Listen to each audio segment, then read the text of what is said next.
So people should accept you for who you are, right? And like you for who you are. And if they don't like you for who you are, if people don't accept me, then, they don't deserve me. And I'm not going to change who I am just to make people happy or just to make people like me. This is probably the most common attitude in the world. Like, I'm a 10 out of 10 and people just need to like me, right? And people need to accept me. And if they don't, then there's something wrong with them.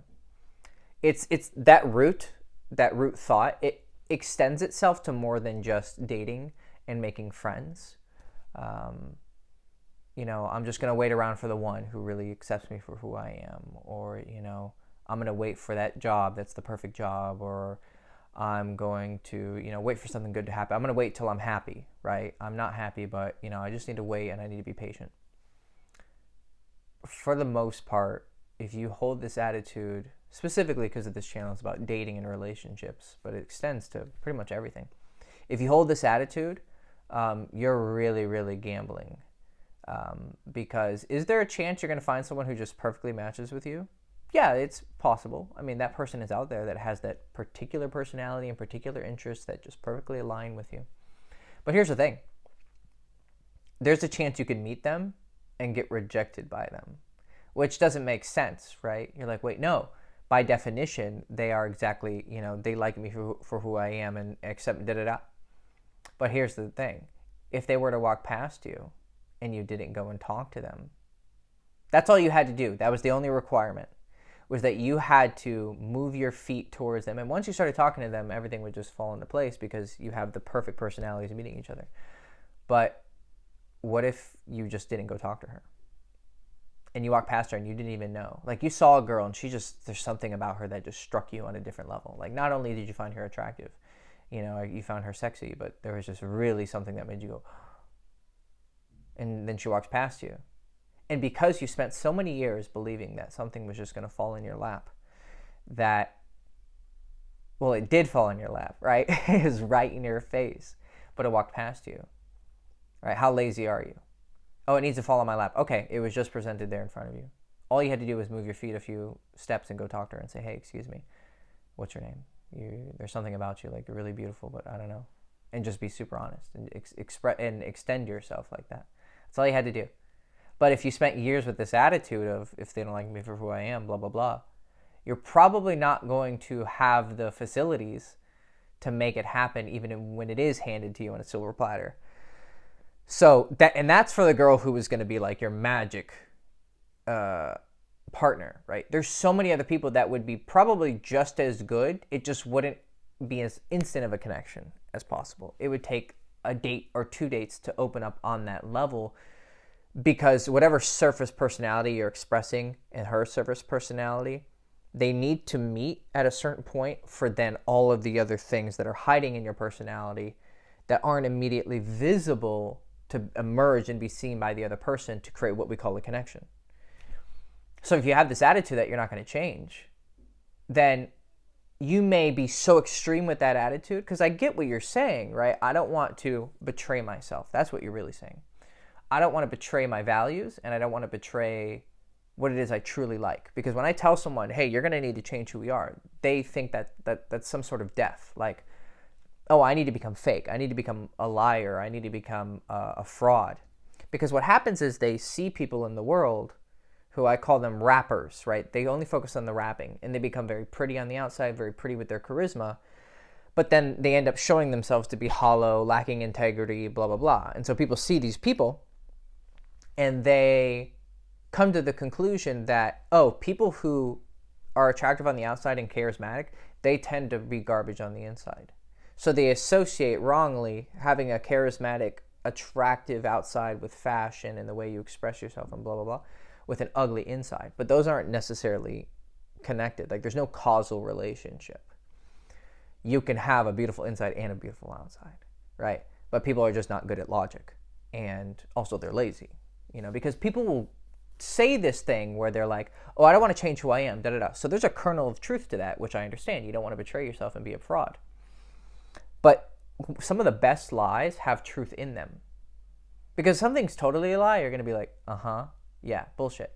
But if something has on the front, if it's front loaded with truth, but then there's just a fucking avalanche of bullshit behind it. But if you only focus on this, so yeah, I'm not going to change who I am. I'm not going to change who I am. And so you just stare at that, but you don't see the cosmically sized garbage, bullshit, lie, fraud that's behind it, which is I'm using this as an excuse, but really hiding behind it is I'm just fucking lazy. And I'm afraid of rejection. And I'm afraid that I'm going to fail. That if I try to change, it's not going to work. That really deep down inside, I am this person. So you might cling to this identity, but then this identity is also hurtful because it's so small and weak, right? You have no control over your life and no autonomy, right? Your moods, your level of happiness, your level of contentment, your level of drive and energy and willingness to chase what it is you truly want. This personality is garbage at it. Like if we take it as like a Soulsborne character or an RPG character, like their stats are just garbage, right? But it's the only character that you think you know. It's the character that you're used to. So if you lose this character, what do you have? Well, if you're willing to just like when you're playing Dark Souls or Elden Ring or Bloodborne or any really difficult RPG, you're gonna go out and you're gonna get your ass whooped.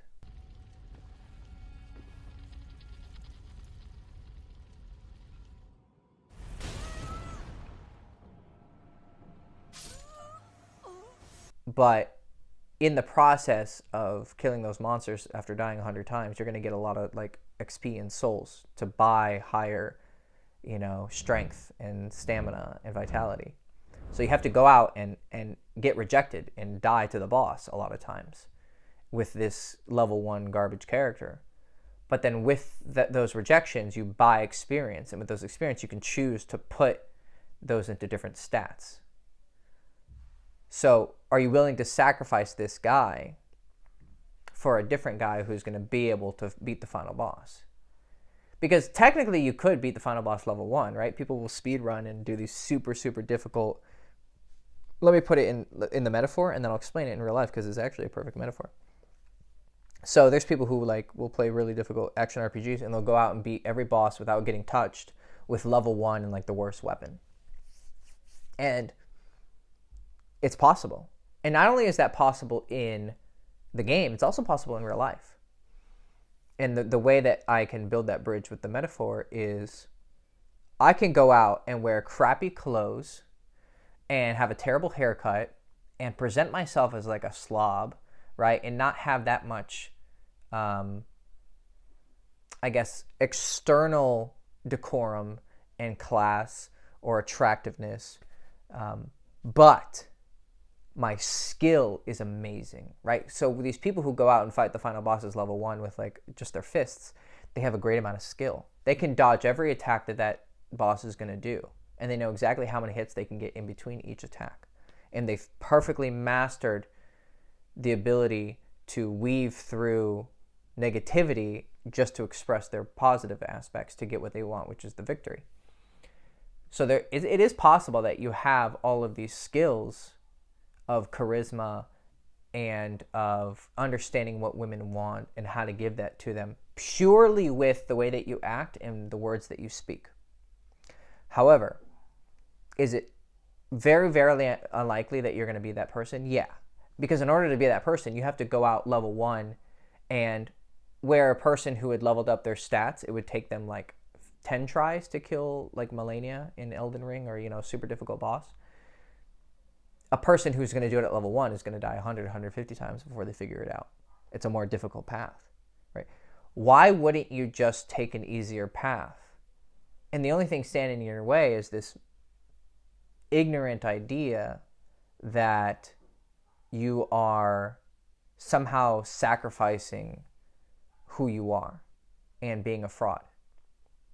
And that's not even true, right? So let's unravel that that's not even true. But it is possible to be level 1 and beat the game.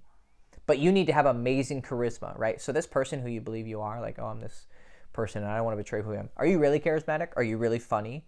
Like, are you really good in bed? Like, are you really good at fucking? Because if you're a virgin, then you're probably not, right? I suppose you could like have come into this life with, you had tons of sex in different lives. So you just come into this life with all this skill, right? You just need to be given the chance to pound it out. But there's a very likely chance that you don't have any of the skills that you believe that you have, and you're not as great of a person as you actually think you are. And that's a really hard thing to look at. Is to admit to yourself that, I'm kind of garbage. Like my stats are horrible. My inner stats are horrible, right? Not just outwardly, but like my inner stats are garbage. Like I don't have any skill either. So not only am I garbage on the outside, I'm also garbage on the inside. I mean, you might be, just because you're not a bad person, that makes you a good person by definition, I suppose. But I don't know, have you really been in any situations where you were really given a chance to take advantage of someone? Because weak people who are never given the chance to screw people over, it's kind of difficult to say if you're truly a good person or not, because you're truly tested if you're a good person or not when you're given power in order to not be a good person. That's the real test, if you're a virtuous person or not. So have you just never been given an opportunity for you to be shitty and you just think you're good because you've never been tested? So I hope that these challenging remarks are it's very difficult. There's a large chance that you're watching this and you're like, fuck this guy. You probably already turned off and you're not even watching because you got bored and you wanted to go watch something that was interesting.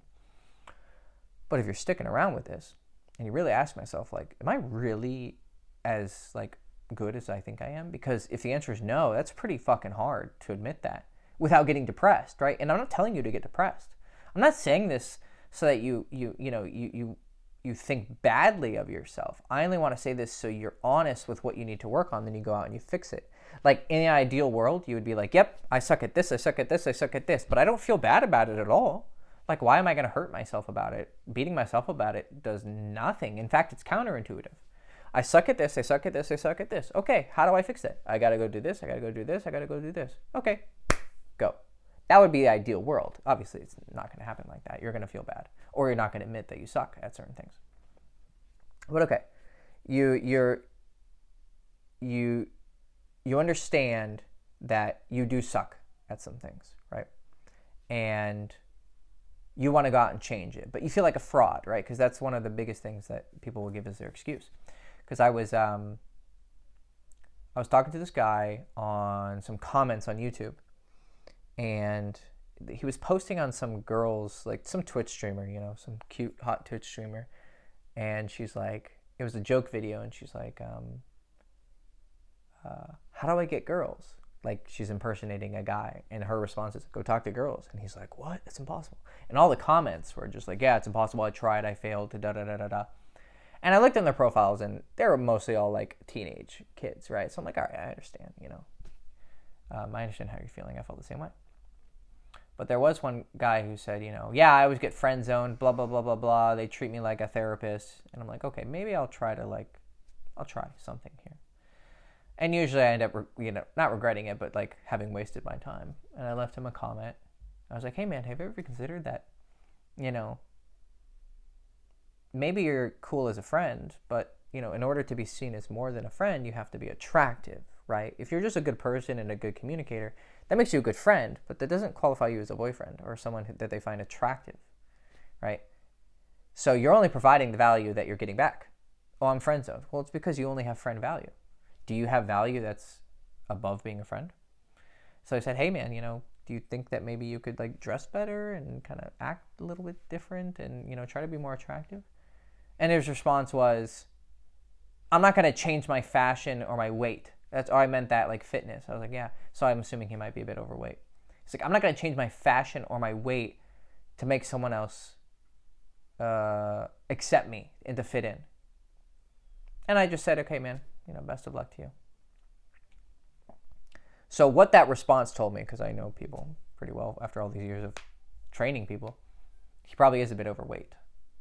And he probably dresses really shitty, right? So these things would be considered like outward stats, right? Yeah, is your value as a person deeper than that? But your value as a person does involve these stats. So that's the misunderstanding, first of all, is that just because you train your external stats, it doesn't mean you're betraying your internal stats. They're both stats that are important, at least in the realm of dating. If it's like for your skill at a job, well, then how you look is really not that important. Or maybe it is, because how you look is how are people going to receive you, and it's going to make the difference between someone maybe seeing you as more trustworthy because they can see that, oh, they're a person who takes care of themselves and, can gain muscle and can lose weight and can maintain a certain level of external appearance, which demonstrates an inner quality of discipline and commitment, right? So this really goes deeper, actually. So these external stats start to reveal themselves as actually not only external stats. They're reflections of internal stats. Kind of mind-blowing, right? Like how you choose to put on your clothes, that reflects who you are, right? Like I'm putting on this normal like pink wrinkled t-shirt that I just grabbed off the counter that just got washed. I didn't iron it, right? So it was a decision out of laziness. And this is a YouTube video that potentially is going to be seen by thousands of people, right? So this actually does reflect me, kind of interestingly, right? So does it reflect laziness? Yes, a little bit, actually, if I'll be completely honest. But it's also, this is like the level 1 skill, like beating a final boss with level 1. I know that my ability to communicate and express myself, and since everything else looks all right, like my haircut's not horrible, I probably should get it trimmed like recently, but like I know how to present myself, I know how to speak, I know how to look when I'm explaining myself because I've gained these skills. So all those skills can override the fact that I'm expressing a little bit of laziness with a wrinkled normal pink t-shirt and, not the best lighting. Because these things, they could make my video look better. Like I can get a better camera, I could get better audio, I could get better lighting. But the effort involved in fixing all that is very minimal and would get me minimal results compared to the quality of the video that I'm putting out. See, like start thinking about these things on how like, I got that just from my t-shirt. So start questioning yourself, like, how am I really expressing myself and what does it say about who I am inside? So the question was, am I being a fraud by changing who I am? Well, if you define a fraud as not what you were before, yes, I suppose, yeah. You'll be killing the old you to like be reborn as a new you. So yeah, I suppose there's a sacrifice involved and some fraudulence involved. But is this identity really who you are? And the best way to counter that is like, have you been the exact same person at every moment for your entire life? The same thoughts, same beliefs? If your beliefs and feelings towards anything has changed at any point ever, you were betraying the previous you, by definition. Well, is betraying a you that is incompetent, immoral, insufficient, is that an immoral act in and of itself? Or is leaving behind inefficiency and shittiness for goodness and better results, is that a good trade? Is it worth that feeling of like inner betrayal? That's a question you have to ask yourself. And if you say no, then I have to again ask you the question, okay, that's fine, like you're sticking with your integrity or what you believe to be integrity, but have you ever changed ever in your life? Well, yeah. Well, why did you change? Well, because I learned my lesson. Okay, so learning something that is more true than this, and then changing to that higher truth, or that more, positive, beneficial personality was worth losing that old personality. Well, of course, because being better is better by definition, right? Okay, that's what I'm fucking trying to tell you, right? But I have to go through this huge, like, over-explanation to crack through that bullshit you're selling yourself. That, oh, I need to be this person. And if I'm not this person, then I'm betraying who I am. And people should only accept this person. And I'm not going to become this fraud just to get people to like me. But this person who you'll become in order to get people to like you is going to be providing more value to the world. First of all, it's going to provide attractiveness to the girl that you want. Like, think of like, if you're willing to do this, think of it as a business deal. Why should this girl give you her body and her sexuality when she doesn't feel attracted to you? So you want that guy in the comment wanted to be seen as more than just a friend, but he's not willing to give more than just friendship to the girl in order to get it. He's being selfish. Like, he's being manipulative. I want you to see me as more than a friend. Okay, are you going to be willing to get in shape and be sexy so that you can provide me with feeling like you're more than just a friend? No. See, these people are already frauds. They're not as moral as they think they are. They're actually a little bit more corrupt and I wouldn't say evil, but just they're a lot more shallow than they think. It's very interesting. So you can betray who you are right now for who you can be to get you the acceptance and validation in sex that you want. And it's an okay sacrifice because you've always been sacrificing who you were for who you are now. It's happening all the time. You're just not paying attention to it. So what's the difference if you start to become more charismatic and interesting and outgoing and learn how to be charming to women and understand women? What's wrong with that sacrifice? All of a sudden, this sacrifice is wrong because it's a positive sacrifice. I'm willing to sacrifice who I was, who I really am, which is not really who you are, right? For a new person that's going to be attracted to these women. But what that means, I'm going to sacrifice who I am to become more attracted to women, is another way of saying I'm going to sacrifice who I am so that I can give women a better experience. And as a consequence of giving women a better experience, they're going to return to me and reciprocate their affection in their body because now they want my body in my sexual romantic experience. So they're willing to trade for it. Okay? Really simple when you break it down that way. But a lot of people like that guy in the comment are not willing to see that. They're too deluded by the lie in front of them. They're not willing to sacrifice this for the greater. So, anyways, hope that pierced the ignorance of some of the people who believe the title of this video, that people should accept you for who you are. Hector Castillo, girlschase.com. If you want to check out my texting book, right? So this is all ways that you can get my courses and, of course, pay me, right? I'm literally selling you. I'm not going to hide that, right? So I have a texting book, teaches you how to text women the right way. It's going to have to sacrifice your old texting for the new texting, but it's in the description below. The book is called What She Really Means, The Basics and Not So Basics of Texting Girls. I have a day game course, which means going out and meeting girls the good old-fashioned way, not relying on online dating or friend groups and blah, blah, blah. It's called Meet Girls Everywhere. It's in the description below. I have a college book if you're in college or going to be going to college, or if it's an interesting book about social circle and reputation and maintaining your reputation and gossip and friend groups. It's called King of College. It's in the description below. And if you want to do personal coaching, I also have a consultation form in the description below, and you can sign up for a call where we discuss personal coaching and it's right for you. So hope you enjoyed the video. Hector Castillo, girlschase.com. I'll see you soon. Ciao.